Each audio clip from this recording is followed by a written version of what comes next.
दोस्तों स्वागत है आपका आज की बेहद बड़ी और महत्वपूर्ण खबरों में। जी हां दोस्तों, पीएम नरेंद्र मोदी ने मुख्यमंत्रियों से की है बात। लॉकडाउन बढ़ाने के पक्ष में है कुछ राज्य। किस मुख्यमंत्री ने क्या है कहा, समझेंगे विस्तार से। इसी के साथ फंसे हुए मजदूरों को बसों के द्वारा उनके राज्य में पहुंचाया गया है और साथ में ही सीएम का आदेश, मजदूरों को लाने के लिए आईएएस और आईपीएस को दी जा रही है जिम्मेदारी।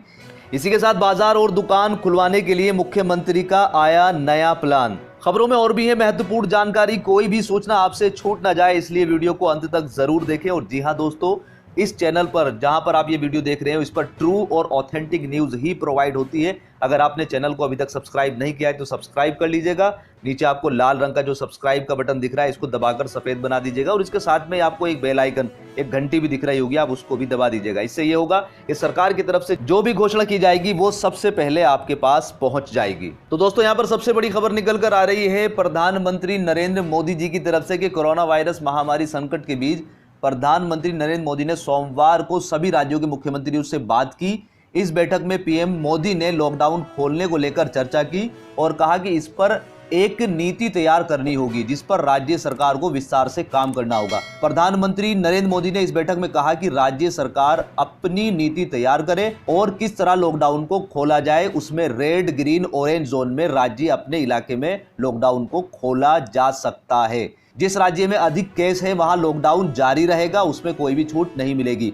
जिस राज्य में केस कम है वहां जिलेवार तरीके से आप राहत दे सकते हैं। साथ में ही पीएम नरेंद्र मोदी ने कहा है कि अर्थव्यवस्था को लेकर कोई भी टेंशन ना ले, हमारी अर्थव्यवस्था अच्छी है। बता दें कि केंद्रीय स्वास्थ्य मंत्रालय ने देश के अलग अलग जिलों को जोन में बांटा हुआ है।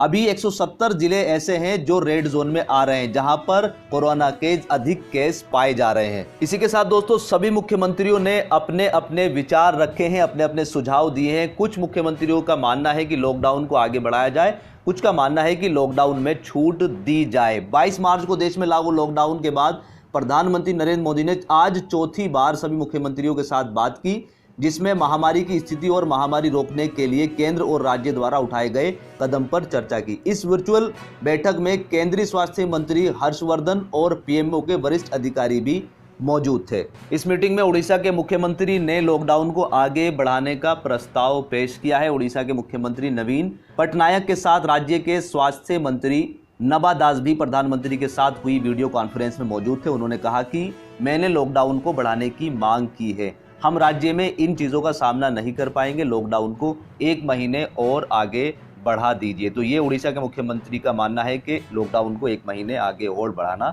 चाहिए। यहीं पर मेघालय के मुख्यमंत्री ने भी लॉकडाउन को आगे बढ़ाने की बात की, लेकिन साथ में उन्होंने बोला कि छूट भी दी जानी चाहिए। मेघालय के मुख्यमंत्री कोनराड संगमा ने कहा कि प्रधानमंत्री नरेंद्र मोदी और अमित शाह के साथ वीडियो कॉन्फ्रेंस में हमने लॉकडाउन बढ़ाने की बात कही, लेकिन जोन में कुछ छूटों के साथ गतिविधियों को अनुमति भी दी जानी चाहिए। इस मीटिंग में उत्तराखंड के मुख्यमंत्री त्रिवेंद्र रावत ने भी सुझाव दिया और उन्होंने बोला कि मनरेगा मजदूरी रोजगार की वर्तमान अवधि को बढ़ा दिया जाए। अभी वर्तमान अवधि 100 है, उन्होंने कहा कि 100 दिन से बढ़ाकर उसे 150 दिन कर दिया जाए। इस मीटिंग में कुछ ही मुख्यमंत्रियों को बोलने का मौका मिला है, जो बचे हुए मुख्यमंत्री रह गए उनसे लिखित में सुझाव मांगे गए हैं। तो दोस्तों, बढ़ते हैं अपनी अगली खबर की तरफ। ये खबर निकल कर आ रही है उत्तर प्रदेश से। सीएम योगी आदित्यनाथ की पहल पर यूपी रोडवेज की बसें हरियाणा में फंसे मजदूरों को लेकर गोरखपुर पहुंच गई हैं। सोमवार की सुबह 9 बजे का पहला बेड़ा गोरखपुर पहुंच गया है।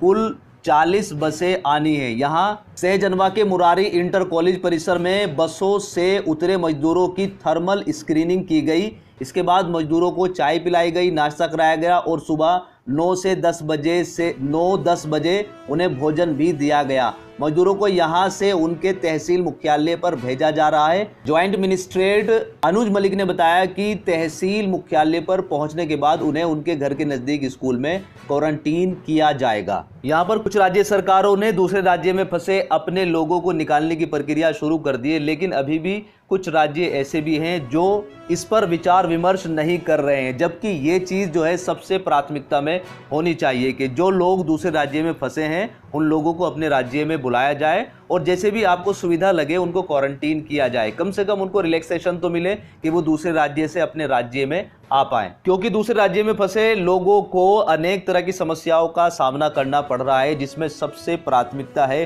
भोजन की व्यवस्था। यहाँ पर हजारों लोगों की शिकायत है कि उनको सरकार द्वारा दी जाने वाली किसी भी सुविधा का लाभ नहीं मिल रहा है। उनको किसी भी राशन की सुविधा नहीं मिल रही है, ना ही उन्हें टाइम पर भोजन मिल रहा है। सरकार को इस बात का संज्ञान लेना चाहिए और प्राथमिकता के तौर पर उन नागरिकों को जो दूसरे राज्य के इनके राज्य में आकर रह रहे हैं, राज्य सरकार को उनको सभी तरह की सुविधा मुहैया करानी चाहिए। यहाँ पर हमारा अपने दर्शकों से भी अनुरोध है कि वो अपनी बात को लिखें, लेकिन साथ में ही सबसे ऊपर हैशटैग द नॉइज जरूर लगा दे। द नॉइज की टीम आपकी आवाज को, आपकी बात को सरकार तक पहुंचाने की भरपूर कोशिश करेगी। यहीं पर दोस्तों अगली खबर निकल कर आ रही है राजस्थान से। जी हाँ दोस्तों, यहाँ पर राजस्थान के सीएम ने भी प्रवासी लोगों को अपने राज्य में बुलाने और अपने राज्य में रह रहे दूसरे राज्य के लोगों को भेजने की प्रक्रिया शुरू कर दी है। जी हाँ दोस्तों, यहाँ पर सीएम अशोक गहलोत के आदेश के बाद राजस्थान के प्रवासी लोगों को दूसरे राज्यों से लाने के लिए सरकारी मशीनरी एक्टिव हो गई है। 14 राज्यों में प्रवासियों को लाने के लिए 19 आईएएस अधिकारियों को जिम्मेदारी दी गई है। इन्हें उत्तर प्रदेश, मध्य प्रदेश, महाराष्ट्र, पश्चिमी बंगाल, पंजाब, गुजरात, तमिलनाडु, केरल और कर्नाटक सहित अन्य राज्यों का प्रभार दिया गया है। ये अधिकारी संबंधित राज्यों से बात कर वहां से प्रवासी लोगों और श्रमिकों को लाने और यहां रह रहे प्रवासी श्रमिकों को उनके राज्य तक पहुंचाने में मदद करेंगे। यहीं पर दोस्तों अगली खबर निकल कर आ रही है बिहार से। बिहार में लॉकडाउन के बीच बिहार में बाजार और दुकानें खोलने के फैसले के लिए नीतीश कुमार ने बनाया है नया प्लान। जी हां दोस्तों, आवश्यक सेवाओं के अलावा अन्य दुकानों के बिहार में खोले जाने की अनुमति दिए जाने को लेकर राज्य सरकार एक विशेष प्लान तैयार कर रही है, उस पर काम कर रही है। सरकार ने तय किया है कि बाजार और दुकानें खोलने का निर्णय वह खुद नहीं लेगी, इसकी जिम्मेदारी पहले जिले में तैनात अधिकारियों पर होगी। जिले से फीडबैक लिया जाएगा, जिले से मिले फीडबैक के आधार पर ही बाद में निर्णय लिया जाएगा। सूचना और जनसंपर्क विभाग के सचिव अनुपम कुमार ने रविवार को इसकी जानकारी दी। उन्होंने कहा है कि दुकानों के खोले जाने के केंद्र सरकार के निर्णय पर राज्य सरकार जिले से फीडबैक ले रही है। बैठक में ये बात सामने आई थी कि एक साथ सभी दुकानों को खोलने की अनुमति देना ठीक नहीं होगा। इससे अनुमान यह लगाया जा रहा है कि चरणवार तरीके से दुकानों को खोलने की इजाजत दी जाएगी। हालांकि इस पर अभी अंतिम निर्णय निकल कर नहीं आया है। यहीं पर अगली खबर निकल कर आ रही है झारखंड से। यहाँ पर प्रदेश कांग्रेस के अध्यक्ष और झारखंड सरकार के मंत्री डॉक्टर रामेश्वर उरांव ने कहा है कि केंद्रीय गृह मंत्रालय द्वारा जारी की गई गाइडलाइन के अनुसार लॉकडाउन में छूट देने की जिम्मेदारी राज्य के विभिन्न जिलों के उपायुक्त को दे दी गई है। कहा गया है कि केंद्र सरकार के गाइडलाइन का पालन किया जाए। अगर केंद्र सरकार छूट से संबंधित कोई नई गाइडलाइन जारी करती है तब भी जिले के उपायुक्त अपने क्षेत्र का मूल्यांकन करें और उसके बाद ही ढील को लागू करें। डॉक्टर उरांव ने कहा कि इस संबंध में सारी बातें क्लियर हैं। जिले के उपायुक्त अपने क्षेत्र की समीक्षा करते हुए अपना निर्णय लेंगे।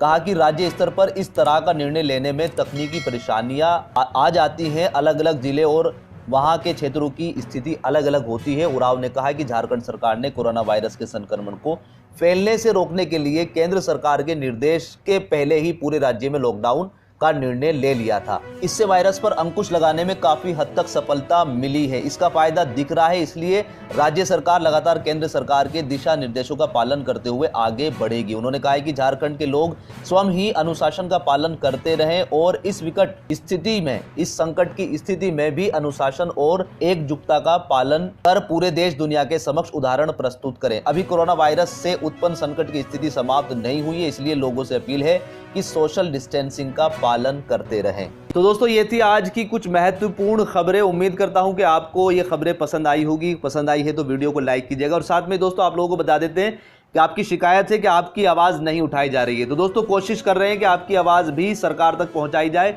उसके लिए हमने एक नया चैनल बनाया है, नीचे डिस्क्रिप्शन में आपको उसका लिंक मिलेगा, आप उसको जाकर सब्सक्राइब कर लीजिएगा। नई प्लानिंग के साथ आपकी सारी की सारी आवाज़ सरकार तक पहुँचाने की पूरी कोशिश करी जाएगी। तो इस वीडियो में इतना ही। अपना ख्याल रखिएगा और साथ में ही अपने आसपास के पड़ोसियों का भी ख्याल रखिएगा। God bless you. Thanks for watching.